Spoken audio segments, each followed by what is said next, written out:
রফিকুল ইসলাম আতঙ্কে তিনি ভুগছেন, মানে ওনার মাথা ঠিকঠাক কাজ করছে না এবং উনি মানসিক ভারসাম্যহীন রোগীর মতো ঠিক কথাটা বললো যে আমি রফিকুল ইসলাম আমার দলে নেই। দল তো তৃণমূল কংগ্রেস দলটা এমন ভাবে কথা বলেছে মাননীয় শওকত মোল্লা মহাশয় যে তৃণমূল কংগ্রেস দলটা যেন ওনার বাপের পৈতৃক সম্পত্তি এবং ভাঙড় ওনার বাপের পৈতৃক সম্পত্তি। দলে কে আছে কে না আছে ওনাকে একটাবার প্রশ্ন করবেন তো যে আপনি কি ভাঙড় বিধানসভার কোনো দায়িত্বে আছেন? টিএমসির মধ্যে গোষ্ঠীদ্বন্দ্বের ভিডিও আপনাদেরকে দেখাচ্ছি। শওকত মোল্লা বাদ দিয়েছেন রফিকুল ইসলামকে। কিছুদিন আগে আপনারা দেখেছেন যে এই রফিকুল ইসলাম শওকত মোল্লার হাত ধরে টিএমসি জয়েন্ট করিয়েছিল এবং একাধিক লোক নাকি জয়েন্ট করেছিল সেই দিন। কি এমন হলো যে তাদের মধ্যে এতটা শত্রু বেড়ে গেল এবং গোষ্ঠীদ্বন্দ্বের শিকার এত কেন হতে হলো রফিকুলকে নাকি প্রাণে মারারও হুমকি দিয়েছিলেন শওকত মোল্লা, নিদান দিয়ে হয়েছিল, সেটাও প্রকাশ করলেন রফিকুল ইসলাম এবং রীতিমতো জানা যাচ্ছে যে রফিকুল ইসলাম ভাঙড়ে থাকতে পারছে না এবং যখনই তার কানে খবর গেল শওকত মোল্লা নাকি তাকে দল থেকে বাদ দিয়েছে, তারই পাল্টা প্রতিক্রিয়া দিলেন রফিকুল ইসলাম। ভিডিওটা লাস্ট পর্যন্ত দেখুন এবং রফিকুল ইসলাম বললেন যে শওকত মোল্লা রফিকুল আতঙ্কে নাকি ভুগছে এবং এইটাও বললেন যে শওকত মোল্লা মানসিক তার মাথার এখন ঠিক নেই। ভিডিওটা লাস্ট পর্যন্ত দেখুন এবং ভালো লাগলে চ্যানেলটি সাবস্ক্রাইব করুন এবং ভিডিওটা ব্যাপকভাবে শেয়ার। একেবারে রাজ্য স্তর থেকে আমার কাছে উঠে আসা খবর উনি ভাঙড় বিধানসভায় কোনো দায়িত্বে নেই।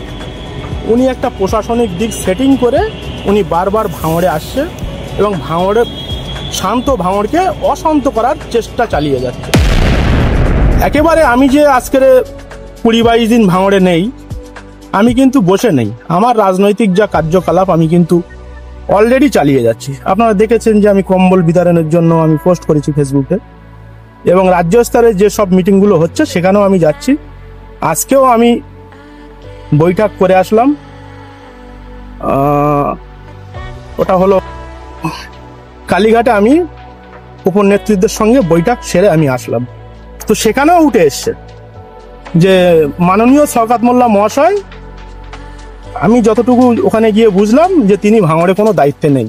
তিনি সম্পূর্ণ ভাঙড়কে অশান্ত করার জন্য বারবার আসছে এবং একের পর এক ঝামেলা সৃষ্টি করার চেষ্টা করছে। একটা রাজনৈতিক নেতা যে একজন জনপ্রতিনিধি, আপনারা দেখেছেন যে কাঁটাডাঙ্গার মঞ্চ থেকে, প্রকাশ্য মঞ্চ থেকে কিভাবে বিভিন্ন নেতাদেরকে, এমনকি আমাকে নিয়েও, যে আইএসএফ এর দালাল, যে বেশ কিছু তৃণমূলের ভিতরে আছে যারা আইএসএফ এর দালাল।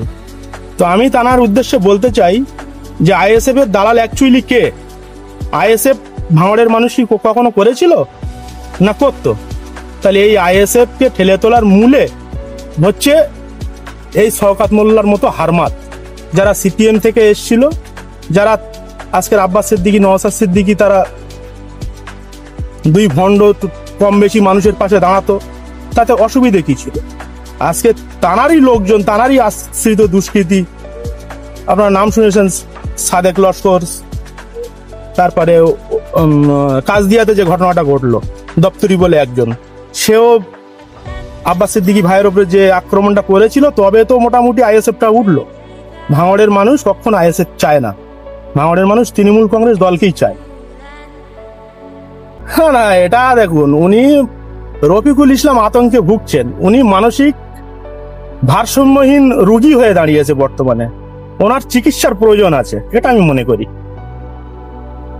সেটা ভাঙড়ের মানুষ দেখছে, সেটা রাজ্য নেতৃত্ব দেখছে যে আমি যখন প্রকাশ্যে মিটিং মিছিল করছিলাম বা ওনার সঙ্গে ছিলাম, তৃণমূল দল কোথায় ছিল? এক রীতিমতো নওশাদ সিদ্দিকী, ভাঙড়ের যিনি বর্তমান এমএলএ, তিনি কিন্তু ভাঙড় বিধানসভাতে মিটিং মিছিল করা একেবারে ছেড়ে দিয়েছিল যে ভাঙড়ে আর আমার সংগঠন করা হবে না।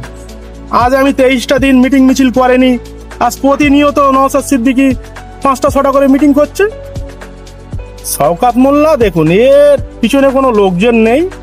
ভাঙড়ে গোটা 10 তোলাবাজ নেতা আছে যারা টাকা পয়সা দিয়ে, এবং শওকত মোল্লা নিজে কিছু টাকা পয়সা দিয়ে মিটিংয়ে লোকজন আনাচ্ছে।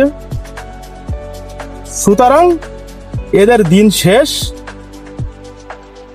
না, আমি ভাঙড় তৃণমূল দল থেকে আমি চলে যাইনি, শওকত মোল্লার থেকে আমি চলে এসেছি। শওকত মোল্লার থেকে আমি চলে এসেছি, সেটা তো বারবার আমি প্রেস মিডিয়াতে বলেছি। আমাকে রাজ্য নেতৃত্ব একদম আলাদাভাবে আমাকে বারবার ডাকছে যে ভাঙড়ে কিভাবে তৃণমূল কংগ্রেস জয়লাভ করবে সেই বিষয়ে আমাকে বারবার ডাকছে। আমি আজকেও বৈঠক করে এসেছি। আগামী দিনে শওকত মোল্লার দিন শেষ। আর ওনার যারা অনুগামী আছে তাদের ক্ষেত্রে আমি বলতে চাই যে আপনারা নূতন নেতা ধরুন, কারণ শাহজাহান শেখের মতো অবস্থা খুব তাড়াতাড়ি শওকত মোল্লার হবে।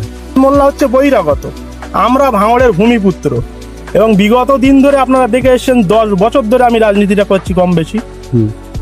সেক্ষেত্রে কিন্তু আমি সেই কংগ্রেস যখন করতাম তখন থেকে কিন্তু ভাঙড় বিধানসভায় ভাঙড় 1 নম্বর ব্লক এবং ভাঙড় 2 নম্বর ব্লক মিলিয়ে মোট 285টা বুথ আছে।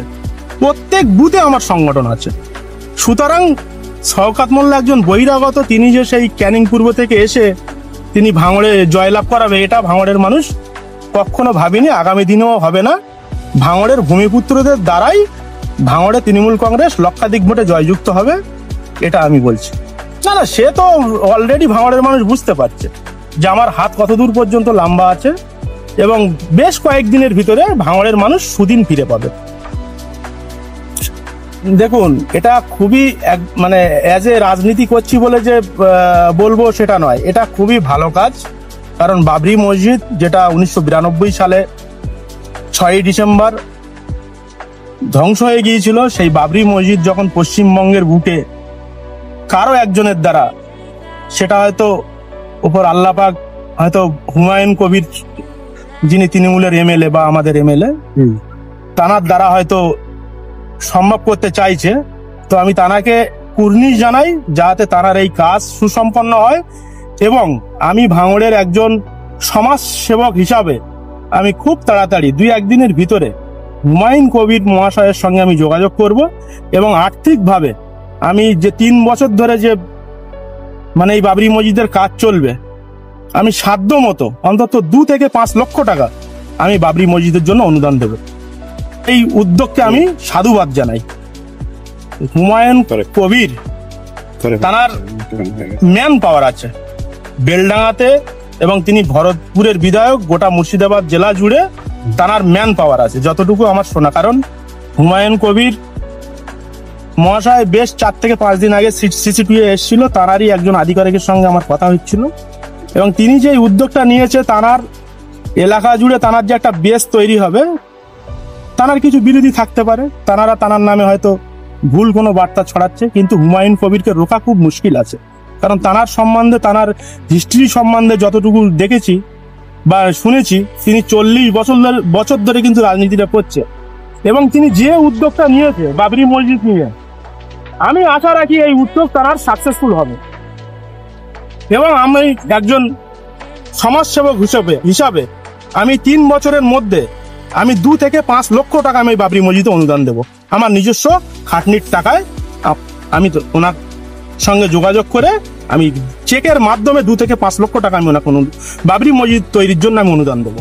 ভিডিওটি ভালো লাগলে আপনাদের মতামত কমেন্ট করুন এবং চ্যানেলটি সাবস্ক্রাইব করে পাশে থাকুন। এরকম ভালো ভালো ভিডিও পেতে এই চ্যানেলটিকে অবশ্যই সাবস্ক্রাইব করে রাখুন।